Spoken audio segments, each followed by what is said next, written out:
राधा स्वामी जी। बाणी बाणी अज्ञात अनामी सतनाम सतपुरुष की। आज की इस सत्संग वीडियो का विषय है संतों की वाणी सुनने से क्या होता है। संतों की वाणी पर आधारित सत्संगों को सुनने से हमारी जिंदगी में क्या बदलाव आता है। तो चलिए इसी संदर्भ में आज की सत्संग वीडियो आरंभ करते हैं। एक व्यक्ति ने कमेंट सेक्शन में एक प्रश्न पूछा था कि संत बाबा मनुकदास जी, कृष्ण, बुद्ध, महावीर और क्राइस्ट की आड़ में जो तीर चलाते हैं उनसे मैं घायल हो गया हूँ। घायल की मरहम पट्टी कब होगी तो कृपया बताएं। देखिए, इश्क की चोट का कुछ दिल पर असर हो तो सही, दर्द कम हो कि ज़्यादा मगर हो तो सही। दर्द अच्छा लक्षण है, घायल हुए तो धन्य भागी हो। अभागे तो वे ही हैं जो घायल नहीं हो पाते। ऐसे भी बहुत हैं जो ऐसे पथरीले हो गए हैं कि उन पर चोट ही नहीं पड़ती। चोट पड़ भी जाए तो जल्दी भर जाती है, और ये घाव ऐसे हैं कि भरे ना तो ही काम के हैं। देखो, परमात्मा के प्रेम में जो पीड़ा है उसे मिटाने की तो सोचना ही मत, उसे तो बढ़ाने की सोचना। वह पीड़ा साधारण पीड़ा नहीं है, यह घाव साधारण घाव नहीं है। इनकी मरहम पट्टी की जरूरत बिल्कुल भी नहीं है। ये तो बड़े होते जाएं, इतने बड़े हो जाएं कि तुम छोटे हो जाओ और घाव बड़ा हो जाए तो प्रभु मिलन हो जाए। तुम्हारी पीड़ा ही तो प्रार्थना बनेगी। मरहम पट्टी तो पीड़ा छीन लेगी तुमसे, और बिरह छीन गया तो मिलन कैसे होगा। मरहम पट्टी ही होती रही है सदियों से। आदमी सत्य की थोड़ी ही खोज करता है, सांत्वना की खोज करता है। लोग सत्य का जीवन थोड़े ही जीना चाहते हैं, सुविधा का जीवन जीना चाहते हैं। फिर सुविधा अगर झूठ से मिलती हो तो झूठ ही सही। सब मरहम पट्टियां झूठी साबित होंगी। यह घाव ऐसा नहीं कि इसकी मरहम पट्टी हो जाए।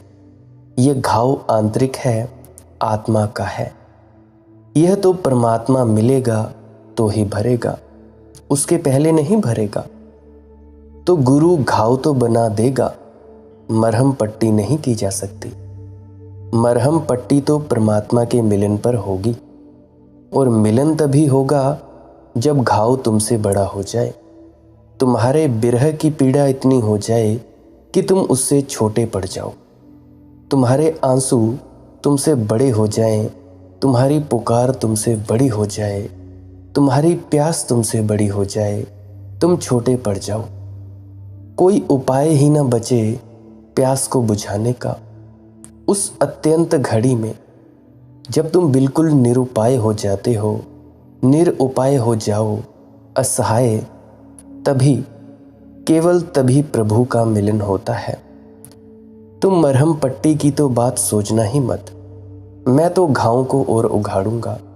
तुम चेष्टा भी करोगे कि घाव भर जाएं तो भरने ना दूंगा। घाव को हरा रखना है, पीड़ा को भुलाना नहीं है।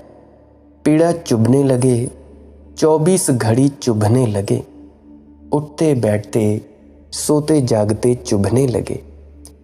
परमात्मा की गैर मौजूदगी तुम्हें प्रतिपल घेरे रहे और तुम्हारा हृदय रोता रहे। मंदिरों में जाकर थोड़ी ही प्रार्थना होती है कि घड़ी भर को मंदिर हो आए और प्रार्थना हो गई। जब तक प्रार्थना 24 घंटे पल पल फलित ना हो जाए तब तक प्रार्थना कारगर नहीं होती। तुझको पाकर भी ना कम हो सकी बेताबी ये दिल, तुझको पाकर भी ना कम हो सकी बेताबी ए दिल। इतना आसान तेरे इश्क का गम थी भी कहाँ, मिलकर भी ना कर सका इतना आसान तेरे इश्क का गम भी कहाँ। कि मिल भर जाए, इतने सदियों तक रोया है भक्त कि भगवान भी मिल जाएगा तो एकदम से थोड़े ही भर जाएगा। पहले रोया था बिछुड़ने में, अब रोएगा मिलने में। विरह की पीड़ा है, मिलन की भी पीड़ा है। पहले रोया था दुख में, अब रोएगा खुशी में। हर्ष के आंसू होते ना, आनंद के आंसू होते ना। आंखें तो गीली भक्त की हो गई तो गीली ही रहेंगी। ये आंखें तो अब सूखने वाली नहीं और नहीं सूखनी चाहिए। सूखी आंखें मरुस्थल हैं, गीली आंखें उपवन है। गीली आंखों में फूल खिलते हैं, गीली आंखों में गीत जन्मते हैं। सूखी आंखों में तो कुछ भी नहीं। बस यही कुछ होता है संतों की वाणी सुनने से, संतों के सत्संग सुनने से। लेकिन हमें जरा सी चोट लगे कि हम भरने की तैयारी करने लगते हैं। हम चोट से बड़े अकुलते हैं, व्याकुल हो जाते हैं। पूछा तुम सबने ठीक है, आप जी ने ठीक पूछा है। यहाँ काम ही इस बात का है कि किसी भी बहाने सही तुम्हारे हृदय में तीर जाए।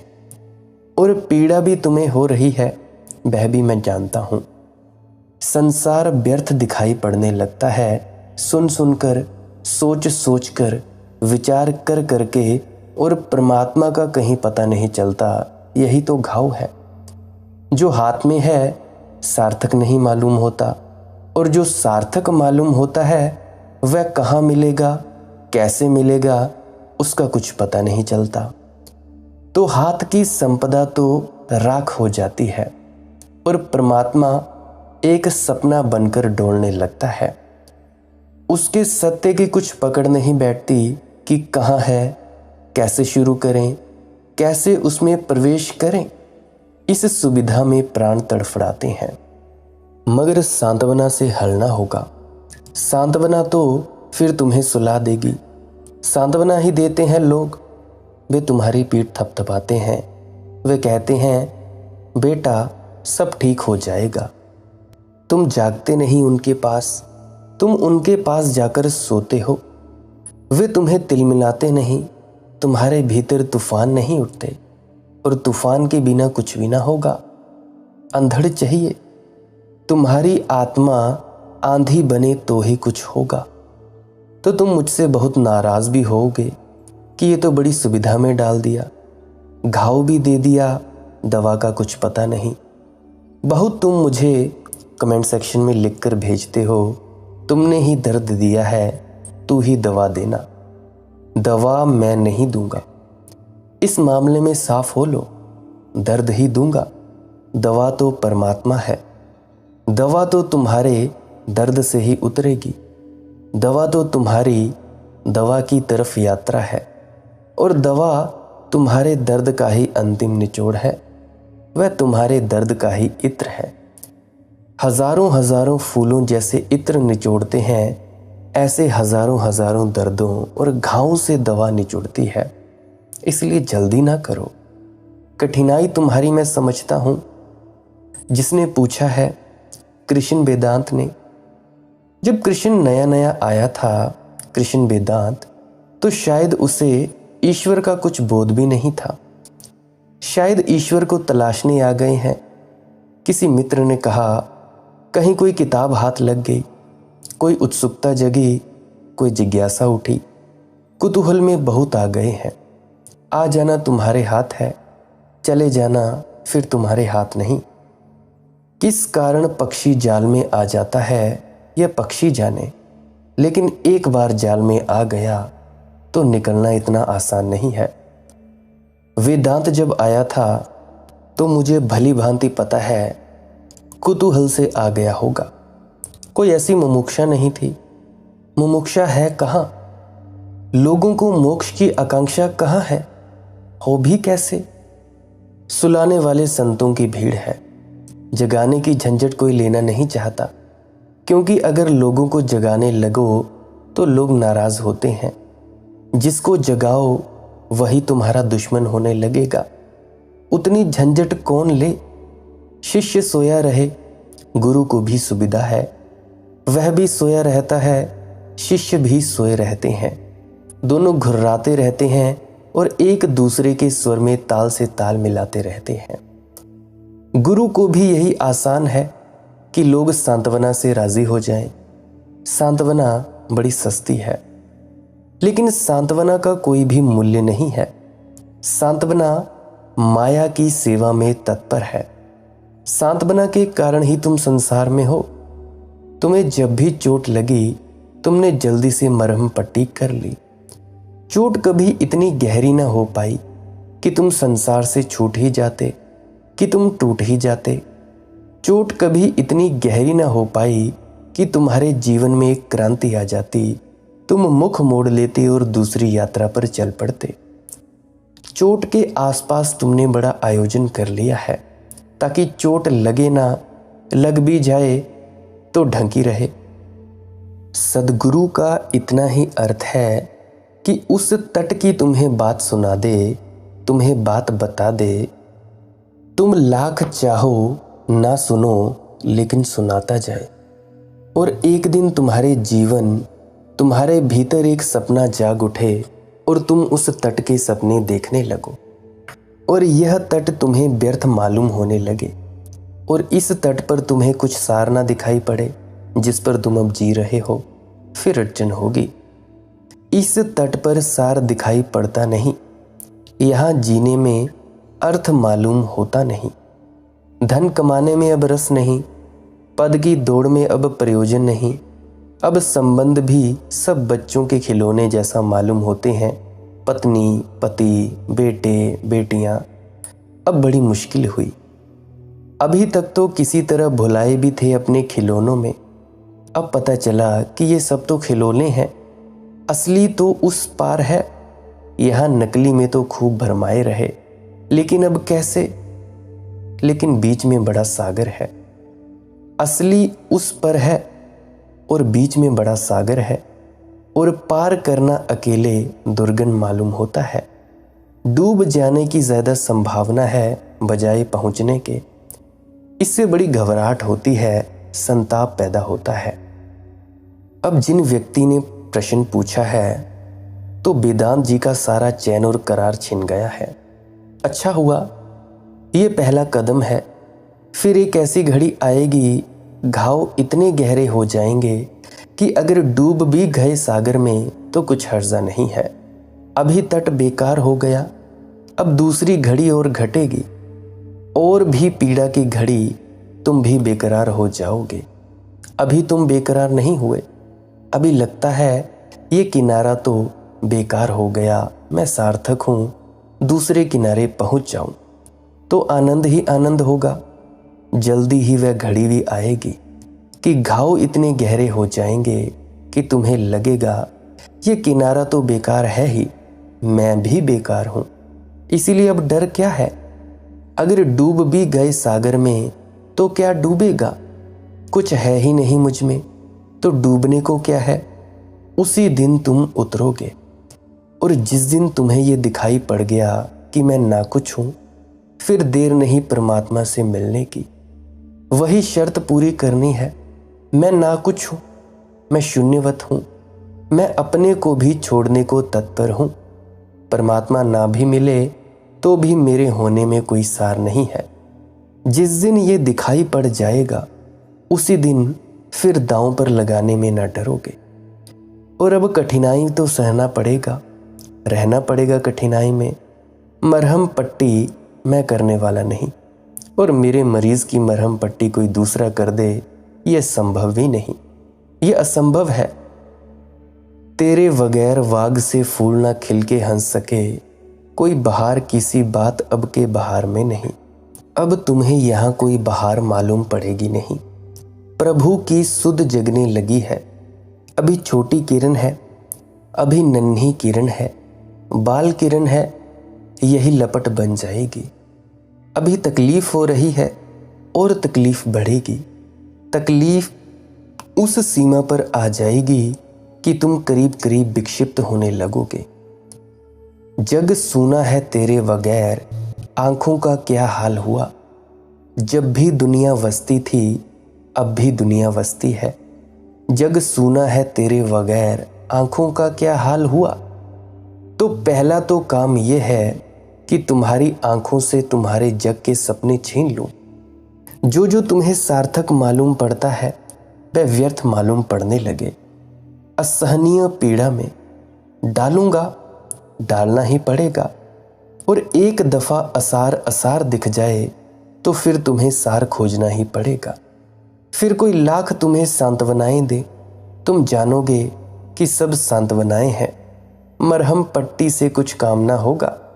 घाव छिप जाते हैं, घाव छिप जाते होंगे, मिटते नहीं।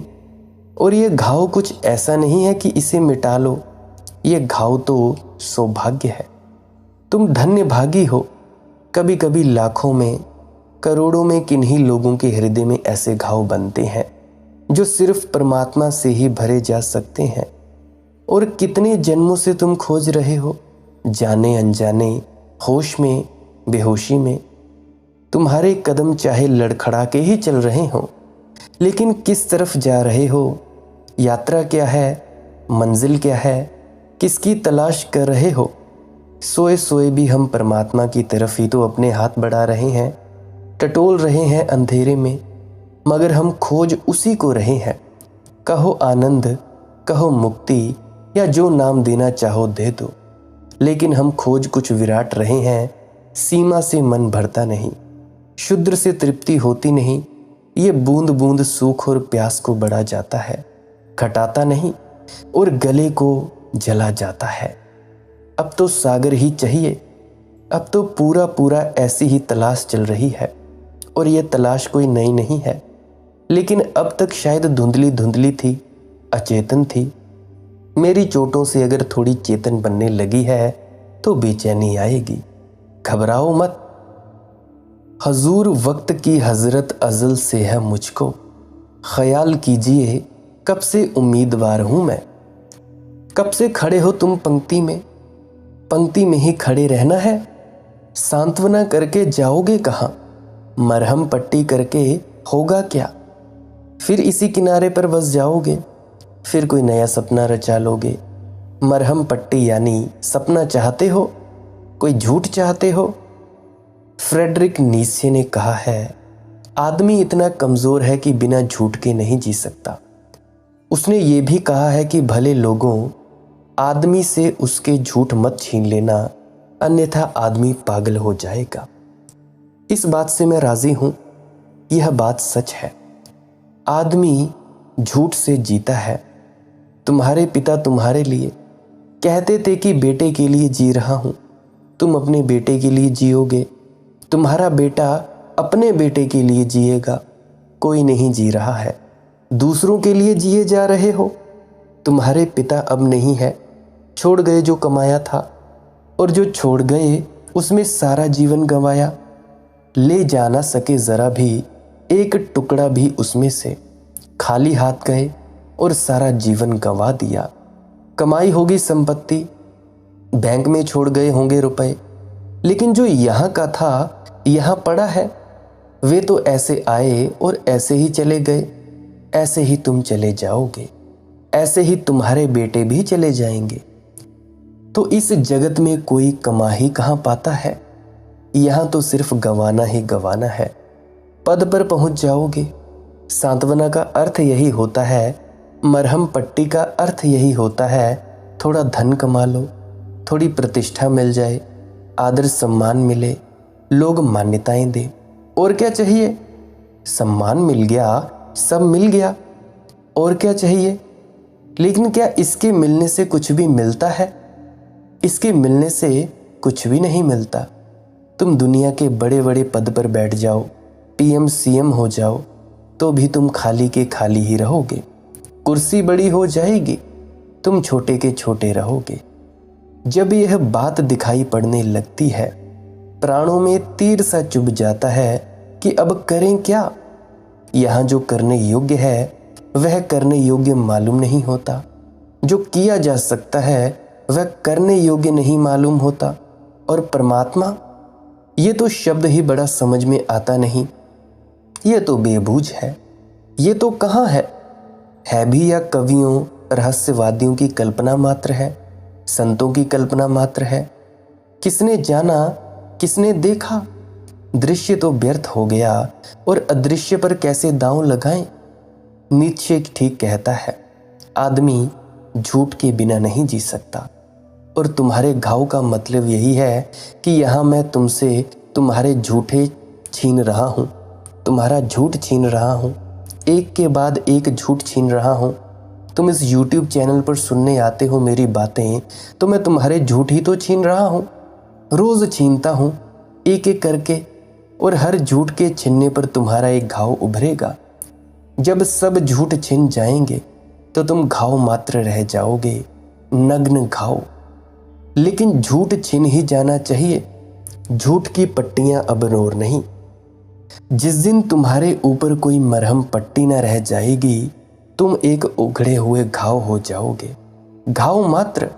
उस पीड़ा से जो प्रार्थना उठती है, उस असहाय अवस्था में जो पुकार उठती है, उस पुकार में प्राण होते हैं। वही पुकार सुनी जाती है, उसी दिन प्रभु दौड़ा चला आ जाता है। तुम गड्ढे की तरह हो जाओ, तुम घाव हो गए, प्रभु उसे भरने दौड़ा चला आ जाता है। तुम मरहम पट्टी तो मांगो ही मत, मांगो कि मैं और तुम पर चोट करूं, मांगो कि जो घाव लगे गए हैं वे किसी तरह भर ना जाएं, मांगो कि इतना बल मिले कि तुम इन घावों को सहने में समर्थ रहो। और नए घावों की तैयारी करनी है, ये तो अभी शुरुआत है। अभी घबरा गए और भाग गए तो मंजिल तक कैसे चलोगे? अभी तो पहला कदम उठाया है, अभी तो बहुत यात्रा पथ शेत है, बहुत सी यात्रा बची हुई है।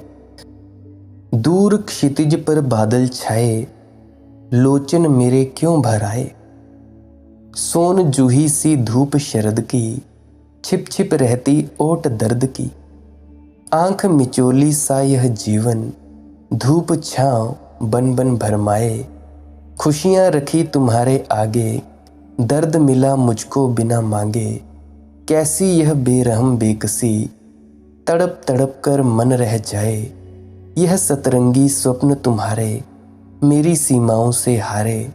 सुन सकते हो तो सुन लो तुम, दर्द तुम्हारा रह रह जाए। जब तुम्हारे भीतर परमात्मा का दर्द रह रहकर गाने लगेगा, तब बाबा मलूकदास जी जैसे संतों की बात तुम्हें समझ में आएगी।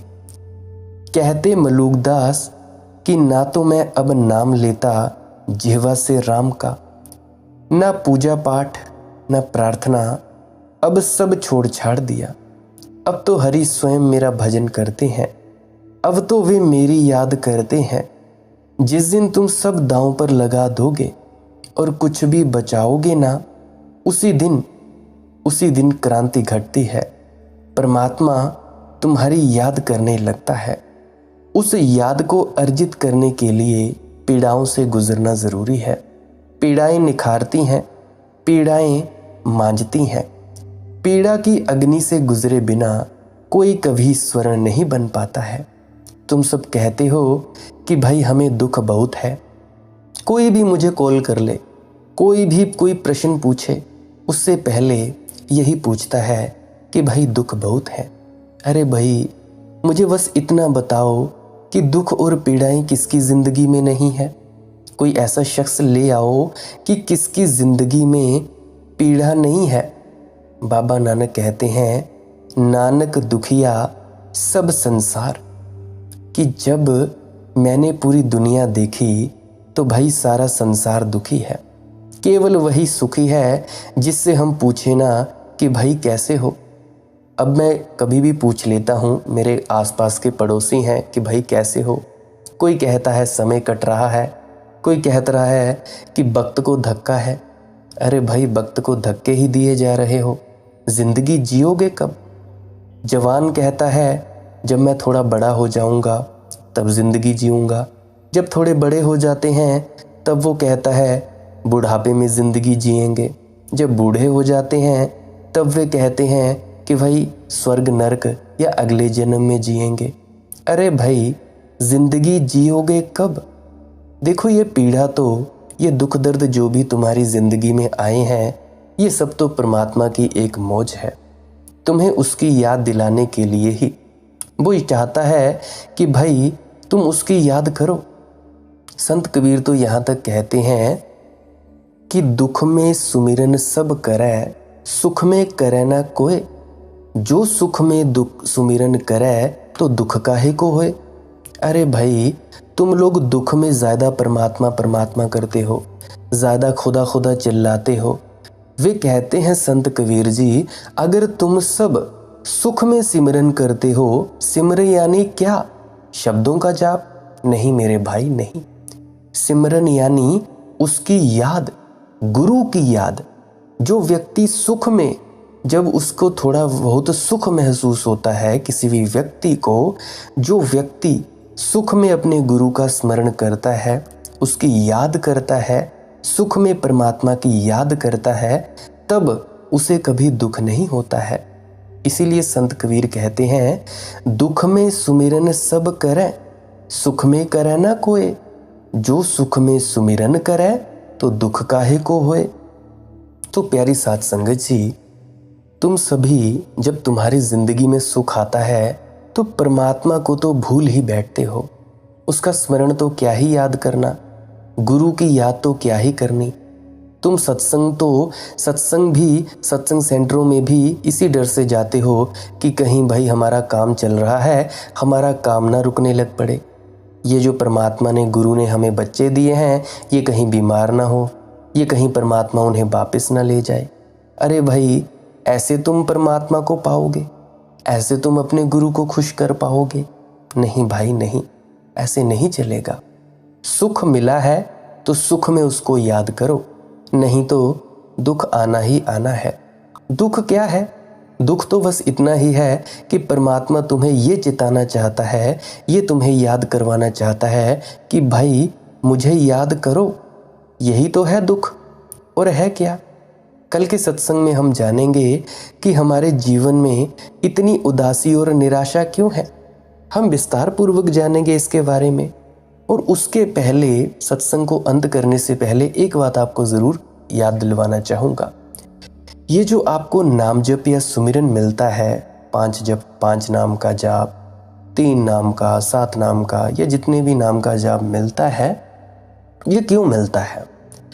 ये इसीलिए मिलता है ताकि जैसे ही तुम इनको जपना शुरू करो, तो ये दिया किसने है तुम्हें? ये दिया है किसी भी पर्टिकुलर गुरु ने। तो ये जो जाप जिस गुरु ने दिया है, तो हमें आती है उसकी याद। जब हमें उसकी याद आती है, तो तुम्हारे गुरु की याद किससे जुड़ी होती है? परमात्मा से। तो इसी तरह से जैसे ही तुम अपने गुरु को स्मरण करते हो, गुरु की याद करते हो, तो गुरु की याद परमात्मा से, तो इस तरह से तुम भी उस परमात्मा से जुड़ने के काबिल हो जाते हो। ये जो शब्द दिए जाते हैं, ये कोई खास नहीं है, इनका कोई खास अर्थ नहीं होता है, ये तो बस ऐसे ही है।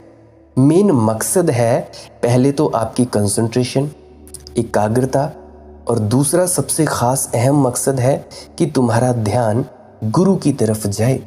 असली सिमरन है तुम्हारे गुरु की याद, उसके प्रति समर्पित हो जाओ, ताकि जहाँ पे गुरु पहुँचा है उसी तल पर आप पहुँच जाओ।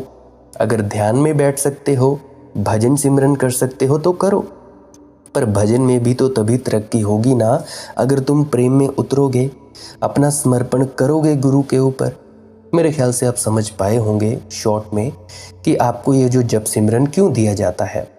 पहली बात, ये कंसंट्रेशन के लिए दिया जाता है, मन की एकाग्रता के लिए, ताकि मन एकाग्र हो जाए, आप मन से दूर हट सकें और आपका अनाहत नाद आपको सुनने लगे। और दूसरा, आपको गुरु की याद आ जाए, ताकि आप गुरु पर समर्पण कर पाएँ, आपका मैं भाव मिट सके, आपका अहंकार मिट सके, ताकि परमात्मा हो जाए।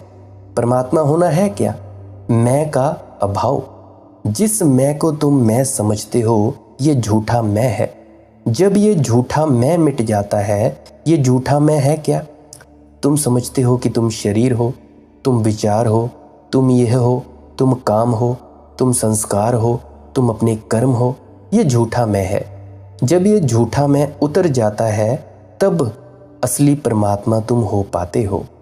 मेरे ख्याल से आप लोग समझ पाए होंगे कि सत्संगों की वाणी से क्या होता है, सत्संगों की वाणी सुनने से क्या होता है, और तुम सब क्यों घायल हो जाते हो सत्संग के वचनों की व्याख्या सुनकर? मेरे ख्याल से आप जी समझ पाए होंगे। अगर कोई प्रश्न हो तो कमेंट सेक्शन में पूछ लीजिएगा, टेलीग्राम पे पूछ लीजिएगा। टेलीग्राम पे मेरा हैंडल है माली की मौज सत्संग। किसी को वहाँ पे नंबर चाहिए होगा मेरा पर्सनल, तो वहाँ पे मैं आपको पर्सनली दे दूँगा, बस वहाँ पे मैसेज कर दीजिएगा। और अगर आप जी को इस सत्संग वीडियो से कुछ भी सीखने को मिला हो, कोई जानकारी अच्छी लगी हो, आपके भ्रम मिटे हों, आपका मन शांत हुआ हो, आप पूरी तरह से शांत हुए हों, तो मेरी विनम्र प्रार्थना है कृपया करके इस वीडियो को शेयर ज़रूर कर दीजिए। क्या पता आपके एक शेयर करने से किसी का फ़ायदा हो जाए। कोई सुने चाहे ना सुने, अपने व्हाट्सएप स्टेटस में शेयर कर देना है, ग्रुप्स में शेयर कर देना है, इंस्टाग्राम, टेलीग्राम, जहाँ पे भी आपकी मौज हो शेयर कर दें। बस यही मेरी प्रार्थना है। अगर आप जी सब्सक्राइब करने में विश्वास रखते हैं तो सब्सक्राइब कर सकते हैं इस चैनल को, अन्यथा डेली सर्च कर लिया करें माली की मौज लेटेस्ट न्यू सत्संग।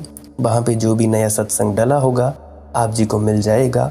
अगर कभी सुबह 6 बजे से लेकर शाम के 6 बजे तक सत्संग ना मिले आपको, तो आप जी कृपया पुराने सत्संगों को अवश्य सुन लें। क्या पता किसी पुराने सत्संग में आपके किसी प्रश्न का जवाब हो। और मैं आपको एक चीज़ बोलना चाहता हूँ, प्रार्थना करना चाहता हूँ आपके चरणों में कि डेली 1 से 2 सत्संग तो इस चैनल पर ज़रूर सुने। आपकी ज़िंदगी तब्दील हो सकती है। डेली अगर 2-2, 3-3 भी सत्संग सुनेंगे तो आपकी ज़िंदगी पूरी तरह से क्रांतिकारी रूप से, पूरी तरह से आपकी ज़िंदगी में क्रांति घट सकती है। ये मैं आपको आश्वासन दिलाता हूँ। और अगर आपको कोई भी वीडियो ना समझ आए तो उस वीडियो को 1 को 5-6 बार सुनिएगा। क्या पता आपको अपने आप समझ आ जाए। अगर नहीं समझ आए तो फिर सत्संग के वचनों का आनंद लीजिए। फिर कभी सही, आज नहीं तो कल, कल नहीं तो परसों, कभी तो आएंगे समझ, इसकी चिंता ना लें। अंत में आपसे इजाज़त चाहता हूँ। आपका बहुत बहुत शुक्रिया, आप इतने वक्त तक मुझे सुनते हो, मुझे सराहना देते हो। आपके भीतर बैठे परमात्मा को यही प्रार्थना करता हूँ कि आप परमात्मा हो जाएं, आप अपने निज स्वरूप को देख पाएं। आपके भीतर बैठे परमात्मा को प्रणाम, मेरा प्रणाम स्वीकार करें। राधा स्वामी जी।